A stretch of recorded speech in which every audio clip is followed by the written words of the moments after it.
தம்பி சீமானும் தம்பி விஜயும் இன்றைக்கு RSS பெற்றெடுத்த பிள்ளைகள் என்பது அம்பலமாகிவிட்டது. பாஜகவின் பிள்ளைகள் என்பது அம்பலமாகிவிட்டது. பிராமண கடப்பாரை கொண்டு திராவிட கோட்டையை இடிப்பேன். அந்த தம்பிக்கு நான் சொல்லுகிறேன், நீங்கள் வெளிப்படையாக வந்து விட்டீர்கள். பூனைக்குட்டி வெளியே வந்து விட்டது.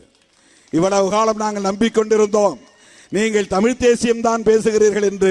இப்போதுதான் தெரிகிறது நீங்கள் இந்து தேசியம் தான் பேசுகிறீர்கள் என்று. நீங்கள் இந்து தேசியம் கூட பேசவில்லை, பிராமண தேசியம் பேசுகிறீர்கள், கோல்வாக்கர் தேசியம் பேசுகிறீர்கள். எவ்வளவு பெரிய ஒரு ஏமாற்று நடவடிக்கை இது. எது தமிழ் தேசியம்?